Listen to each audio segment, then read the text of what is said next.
A pesar de que Juan había reprendido varias veces y en forma bastante fuerte a Herodes por tomar a Herodías por esposa, este lo soportaba. Dice Marcos 6:17 que en efecto Herodes mismo había mandado que arrestaran a Juan y que lo encadenaran en la cárcel. Herodes se había casado con Herodías, esposa de Felipe, su hermano. Quien no lo soportaba fue Herodías, quien estaba enfurecida con el profeta y con su marido que lo toleraba. Tanto desgastó a su marido con sus constantes reclamos que Herodes terminó encarcelando a Juan, no porque creyese que lo merecía, sino para que su esposa deje de reclamarle. Y estando en la cárcel, Herodes solía escuchar al profeta. Y lo hacía de buena gana. Jamás lo hubiera maltratado en exceso. Dice el versículo 19 que por eso Herodías le guardaba rencor a Juan y deseaba matarlo, pero no había logrado hacerlo. Bueno, Herodías se obsesionaba cada día más con acallar esa voz que antes hablaba en el desierto y ahora estaba mucho más cerca. ¿Cómo podía ser que su marido lo soporte y además vaya a escucharlo por su propia cuenta? Con todo gusto lo hubiera matado con sus propias manos. Su odio era mortal, pero no podía matarlo porque su esposo lo protegía. El versículo 20 dice que ya que Herodes temía a Juan y lo protegía, pues sabía que era un hombre justo y santo. Cuando Herodes oía a Juan, se quedaba muy desconcertado, pero lo escuchaba con gusto. Varias veces durante los meses de prisión de Juan, ella intentó matarlo, pero sin éxito. Pero su mente no paraba de pensar en ese objetivo que no lo dejaba en paz. Ese maldito profeta no podía enfurecer así a la reina. Lo pagaría muy caro. Era solo cuestión de tiempo. La relación entre Herodes y Herodías se había desgastado mucho durante los meses de la cárcel de Juan. Y finalmente Herodías, inspirada por Satanás, trazó un plan que no podía fallar. Dice el versículo 21 que por fin se presentó la oportunidad. En su cumpleaños, Herodes dio un banquete a sus altos oficiales, a los comandantes militares y a los notables de Galilea. Ella miraba como Herodes miraba a Salomé, su hija, y no le importó utilizar esa situación para fabricarle una trampa. Con astucia, maldad, odio e inspiración demoníaca, Herodías armó la trampa. Hasta que llegó el momento oportuno, el día del cumpleaños de Herodes. Ella sabía cómo manipular a su marido. Se creyó astuta al armar la trampa. Lo que ignoraba es que era ella quien estaba siendo manipulada y usada por Satanás para lograr sus propios planes. Su obsesión fue, es y será la de lastimar a Dios lo máximo posible. El enemigo, que sabía muy bien cuánto amaba a Jesús a Juan, le haría sentir el dolor de saber que su amigo sería lastimado y muerto. Un toque de venganza del enemigo que disfrutaría grandemente.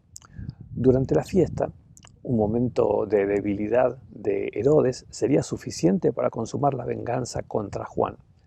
La idea era que Salomé fuese vista por Herodes en algún momento de la fiesta como para capturar su atención. Ella debía tener una vestimenta que provoque las más bajas pasiones del monarca y así se mantuviese presente en su mente. Y más avanzada la fiesta, cuando ya hubiese bebido bastante alcohol y la voluntad y el juicio estuviesen suficientemente nublados, sería muy fácil poder manipular a Herodes. Entonces Salomé entraría en escena, bailando para el rey, frente a todos los invitados. No sería, por supuesto, un baile común, sería un baile muy sensual y dejaría a Herodes totalmente expuesto frente a sus invitados. Era costumbre que el rey ofreciese un premio cuando una actuación le gustaba mucho. Ese sería el momento de la victoria para Herodías. El día llegó.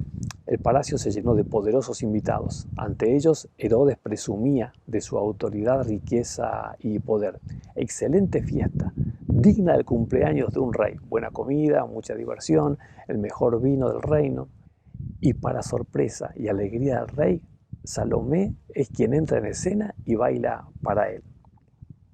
La hija de Herodes entró en el banquete y bailó, y esto agradó a Herodes y a los invitados.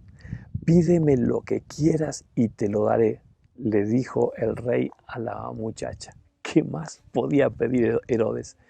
Tenía todo lo que deseara en el reino, excepto a Salomé, porque era imposible que la tuviera ella, obviamente. Pero entre el vino, el baile y la actuación de Salomé, Herodes perdió absolutamente el control de su mente. Veía como todos sus invitados la miraban y ella estaba bailando para él. Cuando el baile terminó, su orgullo enfermizo lo hizo volver a presumir delante de todos y le dijo a Salomé: tu actuación fue mágica. Y prometió bajo juramento: te daré cualquier cosa que me pidas, aun cuando sea la mitad de mi reino. Ella salió a preguntarle a su madre: ¿qué debo pedir? La cabeza de Juan el Bautista, le contestó. Esta respuesta estuvo cargadísima de saña y de ironía. Aunque pudo pedir medio reino, eligió algo que para ella valía mucho más. Tanto odiaba Herodías a Juan. ¿Cuánto le costaría al rey haber sido seducido y cautivado por la jovencita? Esto es lo que todos se preguntaban. Y aunque imaginaron varios posibles pedidos, nadie imaginó la verdadera respuesta, mucho menos Herodes. Enseguida se fue corriendo la muchacha a presentarle al rey su petición. Quiero que ahora mismo me des en una bandeja la cabeza de Juan el Bautista. Un shock de adrenalina invadió a Herodes. Recobró de inmediato la lucidez perdida por el vino. No podía creer lo que oía. No podía ser. Esto había sido una maldita trampa y él cayó. Enfurecido con Salomé, con Herodías y especialmente con él mismo, ordenó al guardia que ejecute la orden. El rey se quedó angustiado, pero a causa de sus juramentos y en atención a los invitados, no quiso desairarla. No podía faltar a su palabra. Todos sabían que Juan era un hombre de Dios. Habían recorrido algunos de ellos grandes distancias para poder oírlo. Si alguno de estos gobernantes hubiera intentado defender a Juan, Herodes le hubiera salvado la vida gustosamente, pero nadie abrió su boca para defenderlo. Su silencio confirmó la sentencia de muerte del profeta. La fiesta terminó. Así que enseguida envió a un verdugo con la orden de llevarle la cabeza de Juan. El hombre fue, decapitó a Juan en la cárcel. El guardia entró en la celda del profeta. Allí estaba un hombre injustamente preso durante todo un año, pero estaba en paz, ¿saben? Una ejecución extraña fue realizada porque la víctima aceptaba la decisión. Y sin entender por qué Dios permitía que él pase por esta situación, estaba absolutamente inconmovible en su fe.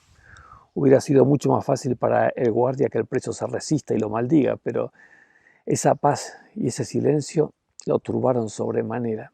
Al bajar su espada para cumplir la orden de su rey, sabía que estaba cometiendo el peor error de su vida, pero obedeció al rey y volvió con la cabeza en una bandeja. Se la entregó a la muchacha y ella se la dio a su madre. Con espanto, el soldado llevó el presente a la sala de fiestas y se la entregó a Salomé. Un denso clima reinaba entre los presentes. Salomé tenía en sus manos el premio por la fidelidad a su madre.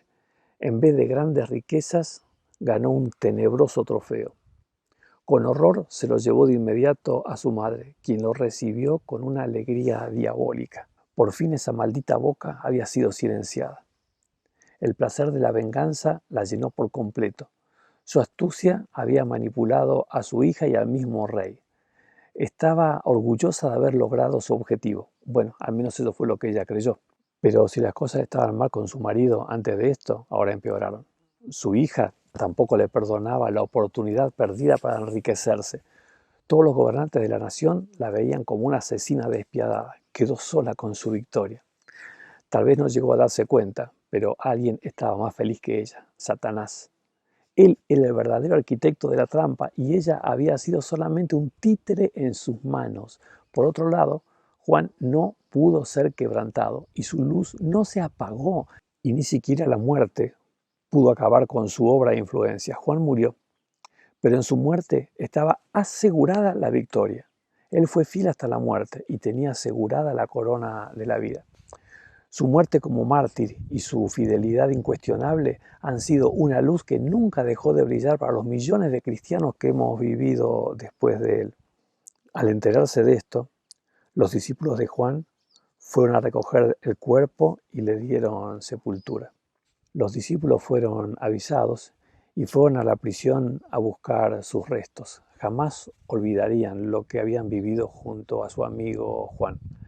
Había muchas cosas que no entendían, pero si Juan se mantuvo fiel, ellos seguirían su ejemplo. Por eso, después de enterrar a su amigo, fueron a contarle todo a Jesús y se quedaron con él, como sabían que Juan deseaba. Muchos se preguntaban cómo pudo mantener Juan la fe a través de semejantes pruebas. En medio de esa experiencia extrema, pudo conocer el extraño privilegio de sufrir por Jesús y recibir lo que quien no pasa por esa prueba nunca recibirá, y que se llama socorro oportuno. Es el poder y la fortaleza que Dios da a quien la necesita y no a quien no la necesita. Por eso quienes no pasamos por ese nivel de prueba no entendemos y creemos que no podríamos resistir. Y es verdad, no podríamos, a menos que recibiéramos el socorro oportuno que Dios provee a sus hijos cuando lo necesitan.